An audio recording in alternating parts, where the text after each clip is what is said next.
Travels by Broomstick comes to you from South Wales, the land of the dragon. Oh, and sheep. We got lots of sheep. Welcome to all you good people out there in podcast land. So, let's get the broomstick out the garage, and off we go. Welcome to Travels by Broomstick's special Spooktober adventures, where we get on our broomsticks and fly to the most haunted and historical locations to tell you the terrifying tales of ghosts that'll give you a fright and keep you up all night. Today's journey takes us to St Piran's Church in the parish of Parenzabulo in Truro, Cornwall, England, in the UK. Today's terrifying tale is a ghost story, a cautionary tale to leave things exactly where you find them. The ghost of a guilty conscience, perhaps, that might just follow you home. Just outside Perranporth is the pretty little village of Parenzabulo. The name Parenzabulo derives from the medieval Latin Paranus Sabulo, which means Piran in the sand, referring to St Piran, the patron saint of Cornwall. According to legend, Piran, an Irish missionary, made the voyage across the Irish Sea to Cornwall on a millstone.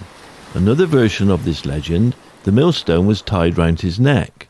Piran landed on the beach at Penhale Sands and built a chapel or oratory, but over the time the shifting sands meant that the oratory had to be abandoned. And in 1804, this church in Parenzabulo was built. The church was built by reusing the stones taken from another church that once stood in the sands near St Piran's oratory, notably the tower and the arcades. Many of the medieval furnishings were carried to the new church, including the face that you can see peering down from the porch. There is also a 15th century granite font bowl which stands upon 4 Norman pillars, and a wooden screen made from 12 pieces of carved medieval wood. Below the panels are pieces of medieval bench ends. The church is a sight to behold both inside and out, with stunning stained glass windows along with the beautiful beams of the church ceiling. The churchyard covers almost 5 acres and is one of the largest in Cornwall. And it is in this very churchyard that our spooky story begins. One evening, an old lady was walking home through the churchyard, and as she made her way past the lynch gate and wandered quietly through the gravestones, she looked down, taking great care not to step on any of the graves. Suddenly, she saw something protruding from the soil. She bent down and wiped the dirt away and realised they were a pair of false teeth. Thinking that she might find a use for them, the old lady picked up the false teeth and popped them into her pocket. She made her way through the churchyard, meandering between the graves, along the path, back to her home. Once home, the old lady placed the false teeth on her bedside table. She settled down for the evening and got ready for bed. That night, she was woken up from her slumber with a jolt, hearing a noise from outside her cottage window.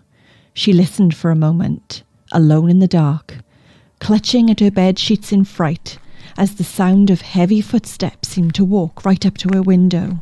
Then an eerie spectral voice followed. The voice was whispering at first, but then grew louder and louder, repeating the words over and over, demanding in a ghostly groan, "Give me back my teeth! Give me back my teeth! Give me back my teeth!" Hastily snatching up the wretched teeth from their place on the bedside table, she quickly launched the teeth straight out of the cottage window. She hurled them right at the disembodied voice, without caring to look whoever or whatever might be there. Suddenly, the voice ceased, and the old lady could hear footsteps walking away from her cottage and returning in the direction of the churchyard. The following morning, before anyone awoke, she went outside and looked by her bedroom window. She searched the soft ground and the muddy roadway next to the cottage, but there was no sign of the false teeth nor were there any footprints that would indicate that somebody was there. The old lady never heard the voice or the footsteps ever again, and she was certainly never going to pick anything up from the ground at the churchyard.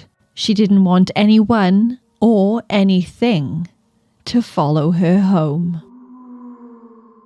So that concludes the first episode of this year's Spooktoberfest. We hope you've had a magical time. Please remember to like and subscribe, and hit the funeral bell. Don't forget that you can support the channel by becoming a Smagical being, which gives you access to our crypt of goodies. Membership perks include early access to new videos, priority replying to comments, member shoutouts, photos and status updates, as well as loyalty badges and custom emojis to use in the comments and live chat. So thank you to all our loyal listeners, and we hope to see you soon.